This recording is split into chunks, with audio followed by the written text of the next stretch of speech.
웨스트민스터 서열의 문 답을 저희가 계속 보고 있는데요. 하나님의 영원성입니다. 영원하신 하나님에 대해서는 성경 곳곳에서 증거되어져 있고 또 예수님께서도 친히 이 하나님의 영원성에 대해서 말씀해 주시고 있죠. 존재하는 종류에는 크게 세 가지가 있습니다. 물론 성경적으로 나누어서 볼 수 있죠. 시초가 있고 종말이 있는 존재가 있죠. 즉 출발이 있고 종말이 있는 존재, 들짐승, 날짐승, 물고기들 같이 감각 있는 피조물들, 이들은 죽으면 흙으로 돌아가는 그러한 존재들입니다. 또 두 번째는 똑같이 시초가 있고 종말이 있는 존재이지만 앞에 첫 번째 시초가 있고 종말이 있는 존재와는 조금 다릅니다. 이것은 천사나 사람의 영혼을 뜻하는 그런 두 번째 그룹에 소속되어 있는 존재들입니다. 이들은 영원히 존속하는 그러한 사람들이죠. 그러한 존재들입니다. 그런데 문제가 있습니다. 이게 무엇이냐면 시초가 있다는 것은 출발이 있다는 말씀이고 종말이 있다는 것은 육신이 죽는다. 언젠간 끝이 있다. 육신뿐 아니라 언젠가는 마지막이 있다라는 뜻입니다. 이게 무슨 말이냐면 천사는 영원히 사는 것 아닙니까? 이렇게 말씀하실 수 있어요. 그러나 분명히 천사도 죽는 때가 있습니다. 그럼 그때를 어떻게 알 수 있습니까? 아니요. 우리가 생각하는 소멸이라는 그런 죽음이 아니고 하나님께서 죽이실 수 있다. 그들을 없앨 수 있다라는 의미입니다. 세 번째 존재가 시초도 없고 종말도 없는 존재입니다. 이것은 하나님께만 붙일 수 있죠. 천사가 왜 시초가 없냐면 자신 스스로, 천사 스스로 나는 시작이다. 이게 없다는 겁니다. 천사는 피조물이기 때문에 우리의 영혼도 피조된 것이기 때문에 만들어진 것이기 때문에 만든 자가 나는 처음부터 있었다. 즉 출발이다. 이렇게 적을 수 없다는 것이죠. 이 만들어지기 전부터 시간이 흘렀고 그가 만들어지기 전부터 흐름 속에서 존재하지 않았기 때문에 이 알파라는 것, 내가 처음이다, 내가 출발이다라고 쓸 수 없다. 그래서 피조물은 시초가 있고 모두 다 종말이 있는 것입니다. 여기서 종말은 자연적 죽음을 뜻하는 것이 아니라 멸망시킬 수 있는 분, 즉 멸망당할 수 있다. 그런 의미에서 종말입니다. 하나님은 시초도 없고, 즉 하나님이 내가 알파다 라고 쓰시는 그 순간부터 출발되어진 겁니다. 그래서 다른 피조물이 볼 때 하나님은 출발을 알 수 없고, 그래서 시초가 없고 또 모든 것들이 다 멸망하여도 하나님은 멸망하시지 않기 때문에, 하나님을 멸망시킬 수 있는 것이 없기 때문에 오메가, 내가 출발이고 내가 마지막이다. 이렇게 쓰실 수 있는 분이죠. 그래서 첫 번째 시초가 있고 종말이 있는 것, 들짐승, 날짐승, 죽어 흙으로 돌아가는 모든 살아있는 피조물들. 두 번째는 시초가 있고 종말이 있는 천사와 사람의 영혼같이 피조된 출발이 있고 죽일 수 있는 권한자 아래에 있는 이런 것들을 뜻하고요. 세 번째는 출발도 없고, 즉 시초도 없고 종말도 없는, 그가 시작이라 쓰셨고 그를 죽일 수 있는 것이 아무것도 없는 하나님을 뜻하는 이 세 부류로 나눠 볼 수 있습니다. 성경은 하나님을 가리켜 만세의 왕이라고 합니다. 왜 그러냐면 하나님은 영원하시기 때문에 모든 시간, 만세의 시간 속에서도 유일하신 왕입니다. 그래서 만세의 왕, 영원하신 왕이라고 했죠. 디모데전서 1장 17절 말씀에 보면 내가 만세의 왕이다 이렇게 표현하시고, 이스라엘 백성들은 이 여호와의 이름을 부를 때 스스로 계신 모든 시간의 왕으로 존재하시는 이분의 이름 알려주신 이 여호와라는 것을 부를 수 없어 자신들이 아도나이라고 불렀습니다. 마음속에서 최고로 모시면서 기다리는, 오시기를 기다리는 분이라는 뜻이에요. 이게 좀 복잡한 뜻인데, 내 마음속에 무엇과도 바꿀 수 없는 최고 꼭대기에 계신 분이면서 날마다 기다리는, 이게 아도나이의 뜻입니다. 내 마음속에 최고로 계시고 또 그 최고로 계신 분을 언제나 기다리는, 매일 오늘은 오시려나 내일은 오시려나 이렇게 기다림을 하는 것, 이게 아도나이의 유대인들의 뜻입니다. 계시록 1장 8절에 보시면 이제도 있고 전에도 있고 장차 올 자다 라고 말씀하시죠.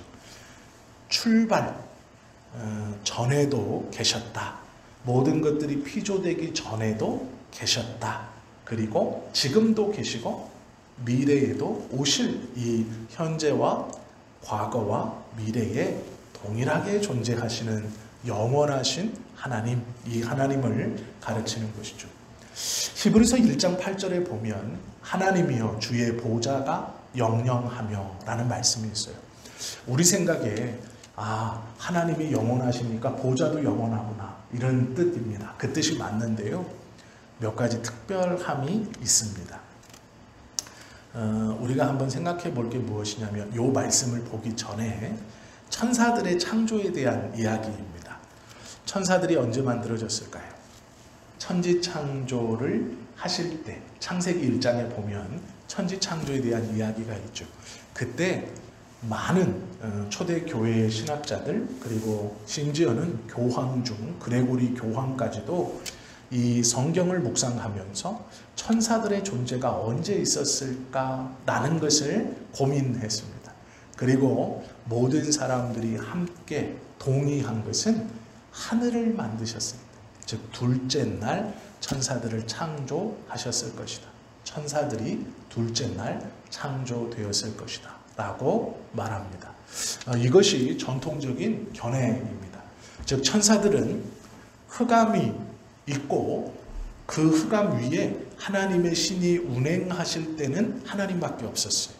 그리고 이 하나님께서 빛이 있으라 하심에 빛이 있었고, 그 빛이 하나님 보시기에 좋았다. 첫째 날이 지나고 둘째 날 궁창이 물과 물 사이를 나누어 하늘 위의 궁창, 하늘의 궁창을 만드실 때, 그때 이 천사들이 창조되었을 것이다 라고 보고, 또 다른 견해는 해, 달, 별을 만드셔서 두 큰 광명을 창조하시고 해, 달, 별을 만드시고 이 해로 낮을 주관하게 하시고 달로 밤을 주관하게 하시는 그때에 만드셨다라고 보는 견해도 있습니다. 둘째 날이건 셋째 날이건 그게 중요한 게 아니고요, 천사들이 피조되어 만들어졌다는 것이 중요합니다. 그러기에 출발이 있는 존재입니다. 인식하는 출발, 분명히 그들이 없었을 때가 있었고 그들이 피조되어 출발될 때가 있다라는 것이죠. 성경은 이것을 가르쳐주고 있습니다. 천사들은 그래서 욥기 38장 7절에 보면 그때에 새벽별이 함께 노래하며 하나님의 아들들이 다 기쁘게 소리하였었느니라 라는 말씀이 있어요. 욥기에 이게 무슨 말이냐면, 하나님의 아들들이 다 기쁘게 노래하였느니라, 여기서 말씀하는 하나님의 아들들은 천사들입니다. 하나님의 아들들이 창조가 끝나고 하나님께서 그 창조됨을 보시고 좋았다, 이제 완벽하다, 내가 이제 안식하겠다라고 하신 그 순간, 창조가 끝나는 그 순간 모든 하나님의 아들들, 천사들이 기쁘게 노래하며 하나님을 찬송했다라는 구절이 욥기에 나와요. 그렇다면 이 천사들은 창조 시기 그리고 완성 요 사이에 창조됐다라는 것을 우리가 알 수 있죠. 안식하시기 전에는 분명히 있었어요. 그런데 빛을 만드실 때는 없었어요. 그러니까 이 창조의 시간 안에 어디선가 천사들이 창조되었습니다. 보수적인 이 신학자들과 목회자들은 예전부터 둘째 날 궁창을 나누실 때 창조되었을 것이다. 요즘에 와서는 셋째 날 해, 달, 별을 만드셨을 때 창조되었을 것이다. 이렇게 봅니다. 중요한 것은 둘째 날이냐 셋째 날이냐가 아니라 천사들은 창조된 피조물로 그 출발이 있다. 그러나 이 출발도 아주 먼 어떤 게 아니라 창조하시는 그 안에 천사들도 들어가 있다. 이렇게 이해하면 됩니다. 이렇게 말한 사람이 성 제롬 그리고 그레고리 교황, 비드 존자라는 신학자, 이 대부분의 학자들이 이렇게 해석했습니다. 그리고 하나님에 대해서는 출애굽기 3장 14절 말씀해 보시면 나는 스스로 있는 자니라 라고 말씀하시면서 피조된 것이 아니다 라고 말씀하시거든요. 나를 만든 사람이 없다 라고 말씀하세요. 어떤 영향력을 받는 것이 아니다. 그러므로 영원히 계신다 라는 것인데요. 이게 아주 중요한 말입니다. 하나님이 영원히 사시기 때문에 그 나라에는 후계자가 없어요. 우리가 예수님을 하나님의 후계자로 자꾸 생각합니다. 그러니까 성부 하나님의 아들이라고 하니까 후계자라고 생각해요. 그래서 언젠가는 이 성부 하나님의 보좌와 왕권을 예수님이 물려받는다. 자꾸 이런 개념을 가지고 있어요. 그런데 그렇지 않습니다. 성부 하나님, 성부와 성자와 성령 이 삼위일체 하나님은 영원하신 분이기 때문에 성부의 나라에는 후계자가 없어요. 성부, 왕이 영원하신데 후계자가 필요하겠습니까? 아니에요. 후계자가 없어요. 이걸 오해하시면 안 돼요. 예수님을 자꾸 하나님의 나라의 후계자로 생각하는데 그렇지 않습니다. 성부가 영원하시고 성자가 영원하시기 때문에 이 삼위일체의 하나님은 동일한 하나님이시기 때문에 그 나라의 후계자가 없어요. 근데 후계자로 자꾸 생각하시면 안 된다라는 것이고요. 또 하나는 그 나라가 영원하다는 것은 그 나라의 상급이 또한 영원하다라는 말씀이에요. 이 말씀을 바꿔 말하면 우리가 지난 시간에 보았던 악인들의 징벌함이 영원하다라는 뜻이 됩니다. 그래서 하나님이 영원하다라는 말씀은 악인들에게 두려움이에요. 무서움입니다. 그들이 하나님을 떠나고 죄를 범함으로 누리는 이 세상에서의 쾌락과 즐거움은 잠깐이고 그 징계는 영원하신 하나님 나라에서 받는 징계이므로 그 징계가 영원히 가는 거예요. 이것이 끊쳐지지 않는 것입니다. 이 징계를 말할 때 세 가지를 우리가 성경에서 찾아볼 수 있어요. 첫 번째 그 징계는 쉼이 없다. 두 번째는 섞는 것이 없다. 세 번째는 영원하다라는 것을 성경에서 기록해 놓고 있습니다.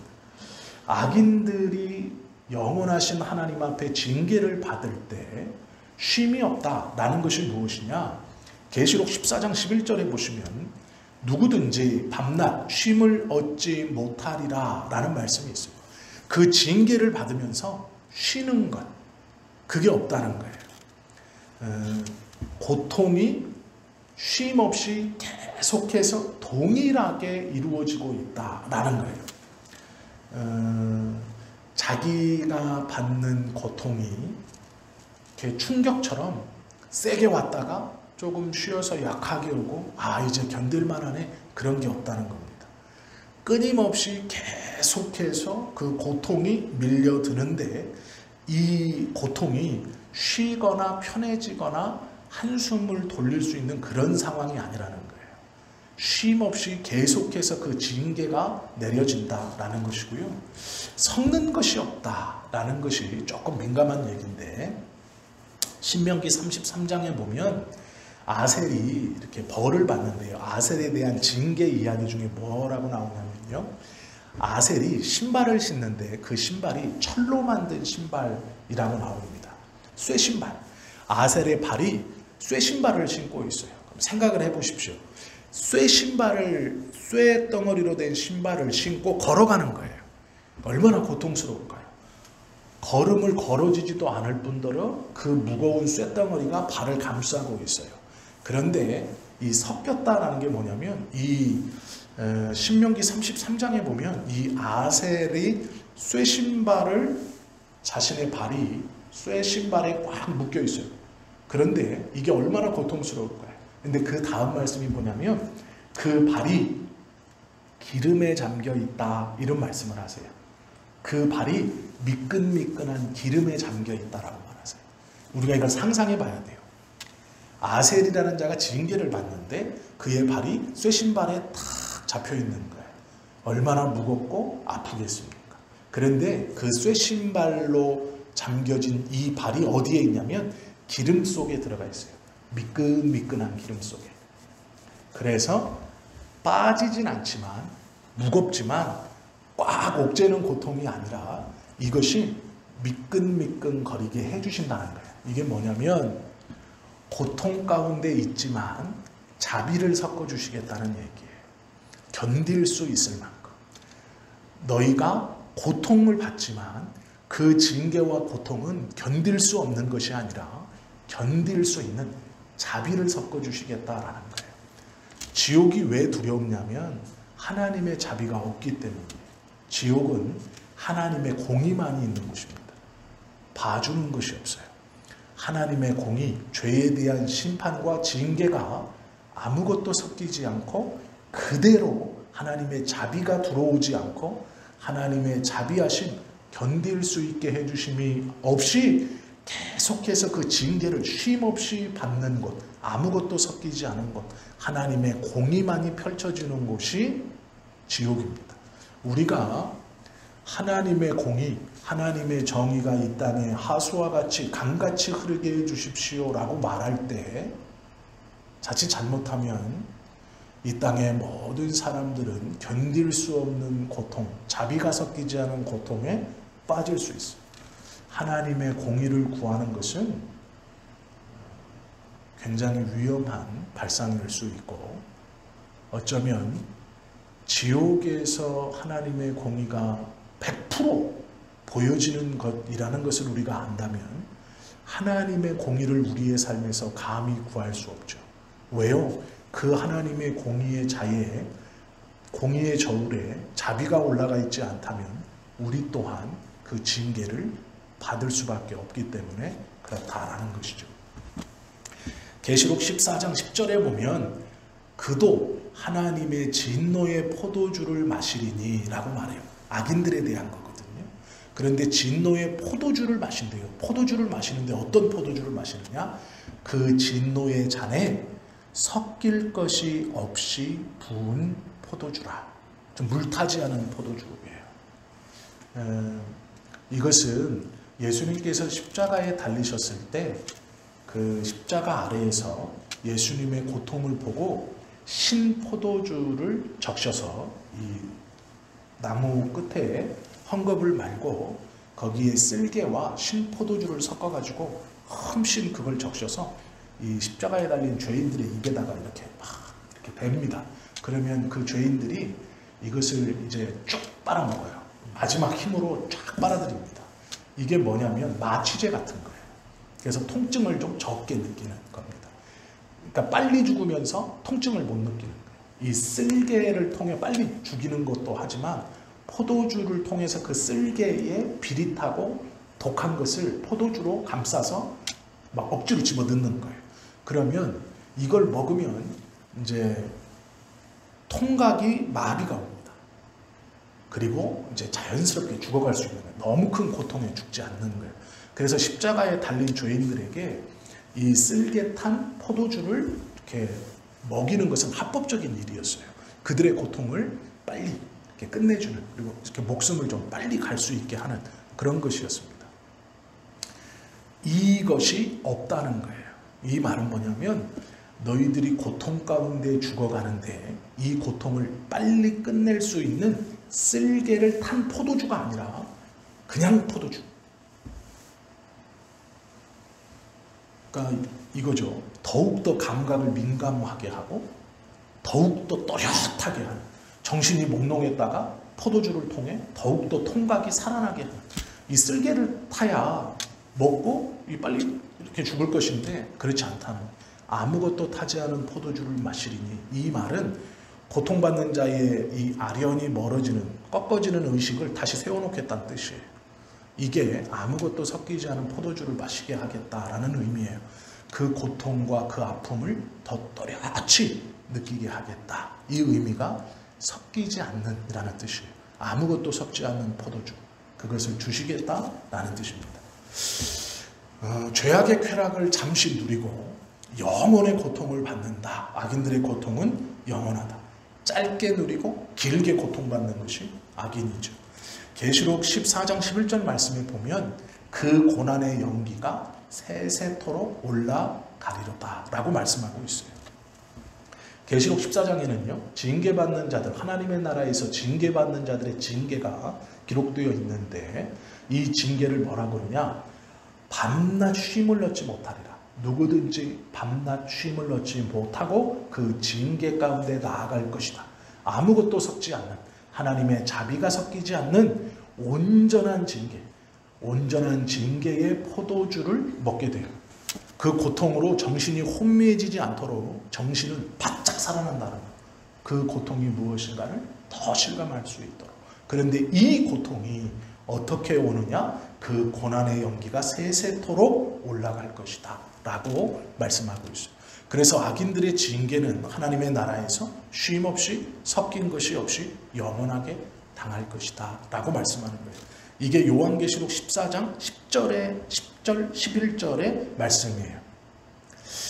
우리가 한번 질문해 볼 게 있습니다. 생각해 볼 게 있어요. 그게 무엇이냐면, 악인들은 이 땅에서 짧게 범죄하는데 왜 징계는 영원히 받습니까?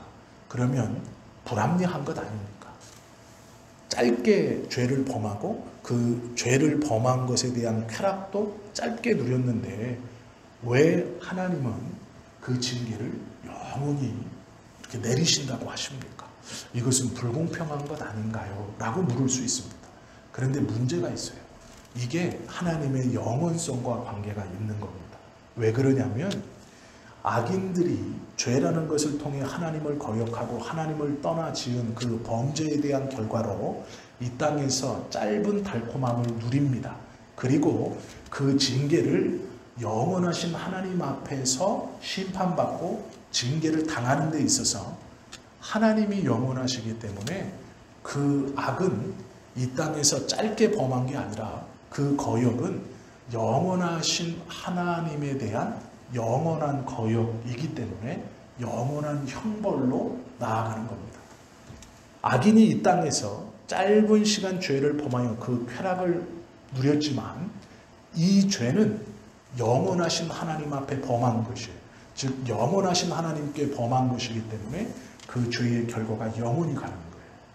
이게 악인들에게는 절망인 거예요. 그래서 죄인들의 형벌이 영원한 거예요. 영원하신 하나님께 범죄하여 그 죄의 결과가 영원하신 하나님. 그 나라에는 후계자가 없는 하나님이 왕이신 만세토록 모든 시간의 끝, 이 모든 것들이 다 끝나도 계속 남아 계실 온전한 왕이시기 때문에, 한 분이시기 때문에 이 징계의 결과가 바뀌지 않습니다. 왜요? 공의만 있지 자비가 섞이지 않기 때문이에요. 왕이 바뀌면, 세상적 기준으로 후계자가 생겨 왕이 바뀌면 그 전에 왕이 행했던 것들을 사면도 해주고 감형도 해주고 용서도 해주죠. 왜 그러냐면 나에게 했던 게 아니라 내 선대왕에게 죄를 범했고 이 선대왕은 이미 죽었고 그 죄를 받았으니 내가 왕이 됐으니까 이제 나에게 좀 협조하고 내가 나의 자비를 좀 보여주는 것을 통해서 자신의 어떠함을 드러내는 다음 왕이 그런 선행을 베푸는 것이죠. 세상에서는. 그러나 하나님은 후계자가 없어요. 하나님의 나라는 영원한 겁니다. 그러기에 하나님께서 죄인이다라고 징계하시는 그 죄가 영원히 가는 것이고, 반대로 하나님께서 믿는 자들에게 나의 백성이고 내 선택이고 내가 너를 구원했다 하는 그 구원이 영원히 가는 거예요. 그 나라의 왕이 영원하시기 때문에 이게 뒤바뀔 수 없습니다. 그렇기 때문에 악인들에게 하나님의 영원성은 두려움이고 징계예요. 그래서 우리 믿는 자들도 영원하신 하나님을 묵상하고 기억해야 됩니다. 왜요? 내가 하는 모든 것들이 영원하신 하나님 앞에서 하는 것이기 때문에 내가 지금 하는 이 행위가 영원하신 하나님 앞에 영원히 기억될 것이기 때문이에요. 그러면 우리가 어떠한 마음으로 살아가야 하는가? 나의 말 한마디, 행동, 그리고 나의 얼굴 표정, 생각, 이것이 영원하신 하나님 앞에 영원히 기억되고 영원히 함께 갑니다. 그럼 우리들도 우리의 삶을 조심하고 주의하고 경계하면서 살아야 하겠죠. 악인들은 이미 그들이 하나님에게서 떠났고 그 죄악이 하나님 앞에 인지되었고 그 형벌이 영원하신 하나님 앞에 그 나라에서 영원히 가는 거예요. 이러기 때문에 돌릴 수 없는 겁니다. 기회가 없다는 거예요. 이런 의미로 마찬가지로 구원도 하나님께서 왕이시고 영원하신 하나님이시기 때문에 당신이 구원한 백성의 구원이 바뀌지 않는 거예요. 그 나라가 영원하기 때문이고 그 왕이 영원하시기 때문에 그 왕의 결정을 뒤집을 후계자가 없어요. 그 나라는. 그렇기 때문에 우리의 구원이 하나님의 영원성에 담보되어 있는 것이죠. 그래서 바뀌지 않아요. 그래서 우리가 받은 구원이 그렇게 확실하고 그래서 영원한 것이다 라고 성경은 우리에게 가르쳐주죠. 로마서 2장 7절에 보면 영광과 존귀와 섞지 아니함을 구하는 자에게는 영생으로 하시고 라고 말씀해요.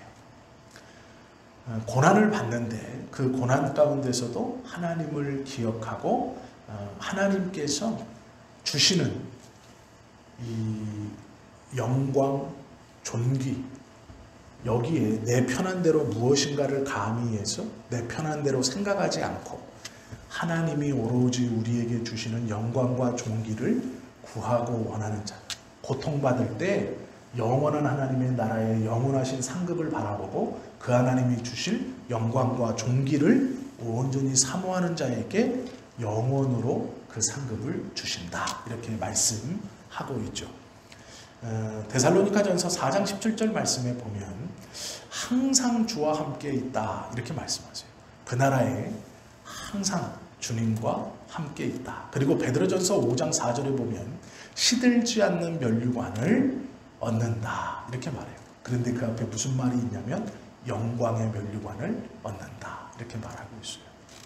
악인들에게 영원하신 하나님은 두려움이고 저주입니다.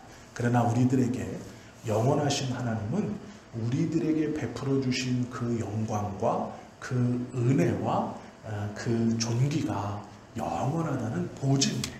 그렇기 때문에 영원하신 하나님이라는 이 고백은 우리의 구원의 영원성을 담보하는 것이고 우리가 그 나라에서 어떠한 은혜를 받으며 하나님과 영원히 사는가를 확인 그리고 확신시켜주는 그러한 말씀이죠.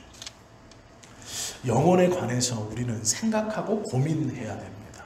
이 영원하신 하나님이라는 것을 우리가 믿는다면 우리가 하는 말이나 행동이나 생각이 하나님 앞에 영원히 기억되고 보여진다라는 거예요. 그렇기 때문에 허투루 살 수 없다라는 것이죠. 날마다 우리를 돌아보아야 하고 그 하나님 앞에 하나님의 뜻과 말씀대로 살아가야 한다라는 것이죠. 그것이 영원하신 하나님 앞에 영원으로 기억될 우리의 모습이기 때문에 그렇다라는 것이죠. 하나님의 영원성을 기억하면 그분 앞에 경배할 수밖에 없어요. 왜 그러냐면 영원하지 못한 우리 피조물들은 영원하신 하나님을 기억하면 그분 앞에 무릎을 꿇을 수밖에 없죠. 그것이 자연스러운 모습입니다. 그렇기 때문에 하나님을 믿고 하나님을 경배하고 그분 앞에 고개를 숙이는 것은 너무 자연스러운 모습이에요. 그것이 무엇인가 잘못되거나 내 고집을 꺾어야 되는 것이거나 어떠한 굴복이 아니에요. 그건 자연스러움입니다.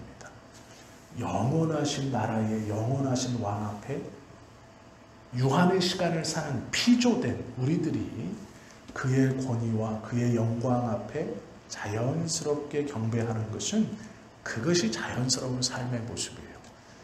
이것이 잘못됐다고 생각하여서 내가 나를 믿는다.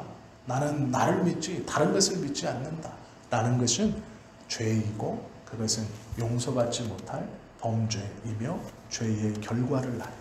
나는 나를 믿는다라는 그것은 영원하신 하나님 앞에 영원히 기억되는 죄예요. 그렇기 때문에 그것은 두렵고 경계해야 하는 것이죠. 우리는 영원하신 하나님을 묵상하고 고민하고 생각해 보며 살아야 합니다. 머지않아 이 땅을 떠나야 할 것입니다. 그러면 영원하신 하나님 앞에 가는 거예요. 그때 우리가 그 영원하신 하나님 앞에 영원하신 결과는 두 가지밖에 없습니다. 하나님의 나라에서 하나님이 주시는 은혜와 영광과 존귀를 누리며 그 나라에 영원한 왕이신 그 나라에서 영원히 하나님의 자녀요 하나님의 백성으로 기쁘게 사느냐? 그렇지 않는다면 반대로 하나님의 공의만이 펼쳐지는 영원한 지옥에서 영원한 나라의 그 형벌을 영원히 받고 사느냐? 두 가지밖에 없어요.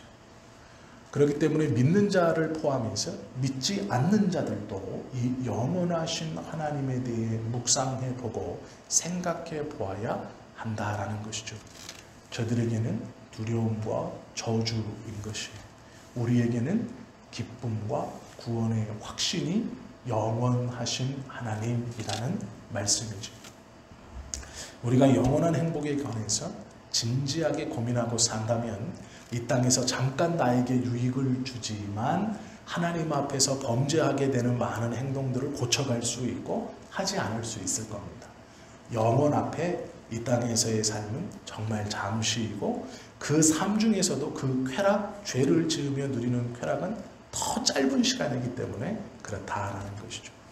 영원을 생각하고 우리의 삶을 돌아보면 우리가 잠시 이 땅에서 누리기 위해서 발버둥치는 하나님께서 원치 아니하시는 죄의 결과로 얻는 그 쾌락과 기쁨을 과감히 포기할 수 있는 그러한 삶의 모습을 살 수 있다라는 것을 꼭 기억해야 합니다. 영원한 복을 받든 영원한 징계를 받든 결국 우리는 그 두 길 앞에 곧 설 것입니다.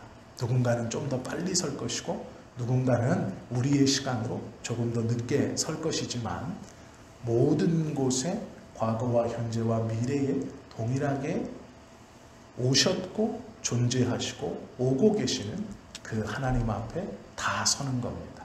그리고 선택은 그 영원한 나라, 모든 것을 창조하시고 창조하신 모든 것의 영원한 왕이신 그분 앞에 결정을 받고 그 결정대로 누리며 영원히 가는 거예요. 하나님께서 우리를 선택하셨다. 내가 하나님의 구원을 받았다. 라는 것이 내 어떤 선한 행동이나 내 경험이나 내가 선택했다면 이것은 영원할 수 없습니다. 흔들리고 언젠가는 소멸되어 버리는 것이에요. 그러나 하나님께서 그 하나님의 기뻐하신 뜻에 따라 우리를 선택하셨고 그 선택하심으로 예수님 앞에 우리를 주셨고 예수님은 하나님의 뜻에 순종하여 당신에게 허락한 하나님의 백성들을 하나도 잃지 아니하시고 하나님의 나라에까지 성령의 도우심과 성령의 은혜 앞에 우리 모두가 그 주님을 붙들고 하나님의 그 심판대와 나라 앞에 간다라는 것은 그 선택이 하나님, 영원하신 하나님에 있기 때문에 변하지 않는 겁니다. 하나님의 선택과 선한, 성경에서 말씀해 주시는 이 선택과 우리가 받은 구원이 왜 확신한 것이냐? 왜 변하지 않는 것이냐? 왜 하나님께서 영원하다라고 말하는 것이냐? 하나님이 영원하시기 때문에 우리가 사는 하나님의 그 나라의 영원하신 왕이 하나님 한 분이기 때문에 그 나라는 후계자가 없기 때문에 이 하나님이 언젠가는 왕위를 내려놓고 다른 누군가가 왕이 되는 나라가 아니기 때문에 그 나라에서는 하나님이 모든 것을 다스리시는데 영원히 다스리십니다. 우리를 구원하시기로 작정하신 그 하나님이 영원한 왕이에요. 그래서 우리의 구원은 흔들리지 않고 변하지 않는 겁니다. 이것이 우리가 받은 구원이에요. 위험한 말이지만 그렇기 때문에 우리의 작은 실수로 우리의 구원을 불안해하지 않으셔도 돼요. 때로는 넘어질 수 있고 때로는 하나님께서 원치 아니하시는 길을 갈 수도 있습니다. 때로는 너무 지쳐서 주저앉거나 뒤로 물러날 수도 있어요. 언제나 앞서가고 언제나 말씀을 지켜가면 좋겠지만 모든 삶이 그렇지 못할 수도 있습니다. 거듭 말씀드리지만 우리는 예수님이 아니에요. 성령을 받아도 예수님처럼 살 수 없습니다. 성령을 받으면 예수님을 증거하며 사는 것이지 예수님처럼 못 살아요. 우리는 예수님이 아니에요. 우리가 성령을 받아 예수님처럼 살 수 있다고 기도하거나 그렇게 소원하거나 그렇게 마음먹거나 그렇게 믿고 있거나 그렇게 누굴 가르친다면 그건 예수님의 독특성을 무시하는 거예요. 예수님은 우리와 다릅니다. 예수님은 하나님이시고 하나님의 아들이시고 구세주예요. 그분만 하나님의 뜻에 온전히 순종하여서 주님의 뜻에 어긋나지 않게 성부의 뜻에 어긋나지 않게 살아가시고 그분만 십자가를 지시고 우리의 죄를 용서해 주시고 그분만 하나님의 뜻에 따라 하늘에 올리시고 다시 오시는 우리가 아무리 성령의 충만함을 받고 거룩한 사람이 되었다 하여도 이 땅에서 예수님처럼 살 수 없어요. 예수님을 증거하며 사는 예수님은 이렇게 살았습니다. 예수님은 이렇게 말씀했습니다. 내가 비록 그렇게 살지 못하고 그렇게 행하지 못하고 그대로 쫓아가지 못해도 저는 그 예수님이 누구인가를 어떻게 살았는가를 증거하며 사는 바울이 예수님을 증거하고도 불안해했습니다. 누가 이 사망의 몸에서 나를 건져내랴. 오라 나는 공고한 사람이로다. 하나님 두렵습니다. 내가 많은 사람을 주님 앞에 인도한 후에 오히려 내가 버림을 받을까? 주님 두렵습니다. 무슨 얘기예요? 아무리 하나님의 나라를 향해 매맞는 것도 감당하고 파선당하는 것도 감당하고 40에 하나 감암매를 3번씩 맞아도 그 마음에 두려움이 있는 거예요. 왜요? 예수님이 아니니까요. 바울의 성령의 충만함과 능력이 얼마나 컸습니까? 그림자만 지나가도 귀신이 떠나가고 손수건만 얹어놔도 병이 나고 그러한 성령의 이적과 기적과 능력을 바울만큼 보여준 사람이 어디 있어요? 그러나 그 바울도 두려워하고 때로는 밤모섬에 갇혀서 제자들에게 편지를 쓰면서 나를 보러 속히 와라. 나에게 와서 얼굴을 보여주라. 내가 너를 너무 보고 싶구나. 때로는 너무 춥다고 하고 외롭다라는 말도 합니다. 하나님의 나라를 소망하고 있는데 우리 생각에는 바울만큼 성령 충만하면 예수님처럼 살아야죠. 아니에요. 우리는 예수님이 아닙니다. 우리가 때로는 뒤로 조금 물러날 수 있고 조금 실수할 수 있어요. 그러나 걱정하지 마십시오. 하나님이 영원하시다는 것은 우리의 구원이 그분께 있으므로 이 결정이 뒤집어지지 않아요. 영원하신 것. 그러기에 우리가 구원을 기뻐할 수 있는 것이죠. 그러기에 언제나 다시 돌아갈 수 있는 것.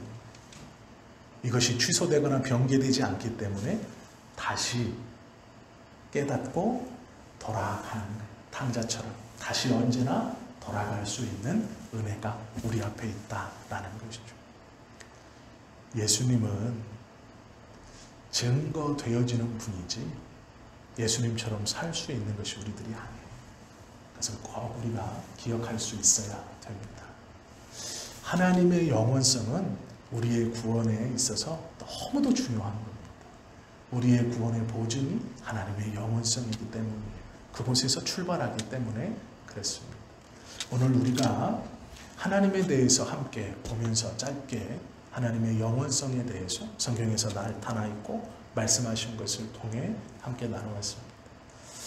하나님의 영원함이 얼마나 감사하고 큰 은혜인지 또 성경을 통해 우리로 그것을 온전히 깨닫게 해주시고 말씀으로 약속해 놓으신 것은 하나님만이 영원하다가 아니에요. 하나님이 영원하시다라는 말은 그 언약과 약속도 영원하다. 우리를 선택하고 내가 너와 동행하고 함께 있겠다라는 그 말씀도 영원하다. 이 땅에서뿐 아니라 저 하나님의 나라에서도 영원히 함께 계시고 그 하나님의 약속과 그 하나님의 결심은 변하지 않는다. 그 나라에서는 그분만이 영원한 왕이시기 때문이다. 이런 은혜와 복을 우리가 받았죠. 그렇기 때문에 기뻐하고 감사하며 살아갈 수 있는 충분한 이유가 되는 것이죠. 이 귀한 구원을 받았기 때문에 우리는 세상의 어떠한 것과 비교해서 이것을 값싸게 여길 수 없는 그런 사람들입니다. 이 은혜를 기억하시고 이 하나님의 영원성이 우리의 입술에서 감사로 고백되어질 수 있는 하루하루를 살아가시기를 예수님의 이름으로 축원합니다. 기도드립니다.